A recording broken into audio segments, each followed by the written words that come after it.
अस्सलामुअलैकुम व्यूवर्स, कैसे हैं आप सब? Hope y'all are doing well। Welcome to my channel prose world. Viewers, आज की इस वीडियो में हम डिस्कस करने जा रहे हैं 20th सेंचुरी लिटरेचर।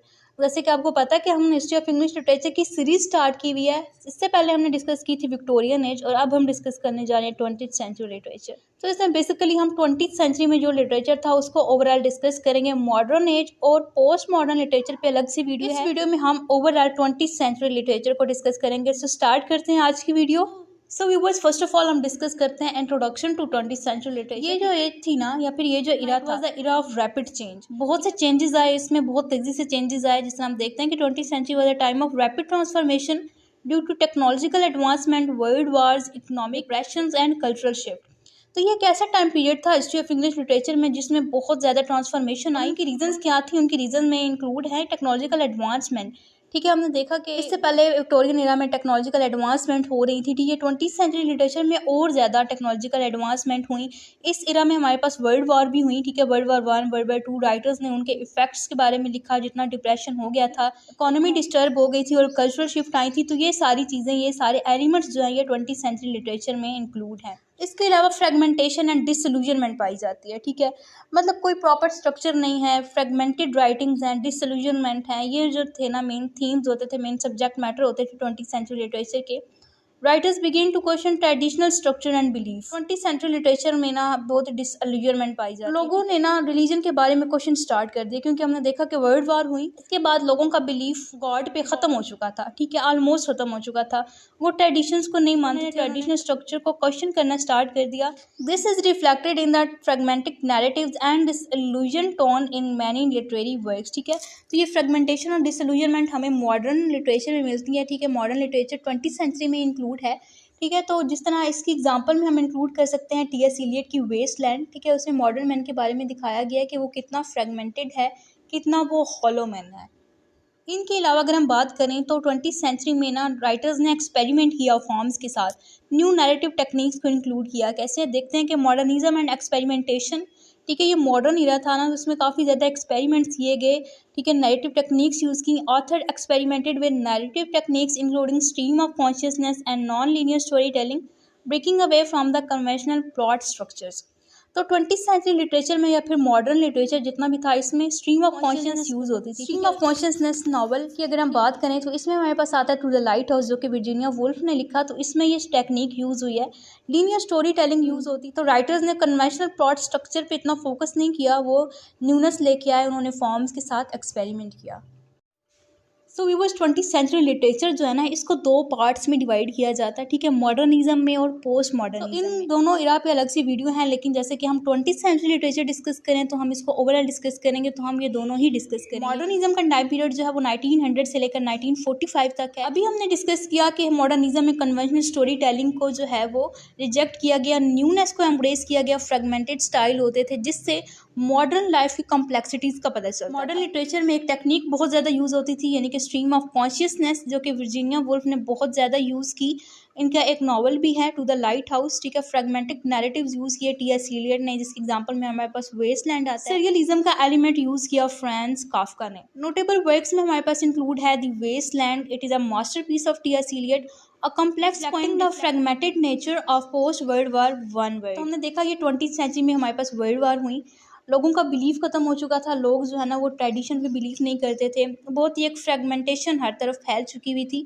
तो हमें ना लिटरेचर में भी यही चीज़ मिलती है। ठीक है, सीलियट ने जो अपनी पोइम है द वेस्टलैंड, उसमें मॉडर्न मैन का बताया है कि उसकी नेचर कितनी फ्रेगमेंटेड होगी, और इसमें हमें पोस्ट वर्ल्ड वार 1 के इफेक्ट नज़र आते हैं। सो व्यूवर्स, इस मॉडर्निज्म के बाद हमारे पास आता है पोस्ट मॉडर्निज्म, यानी कि मॉडर्निज्म इरा के बाद।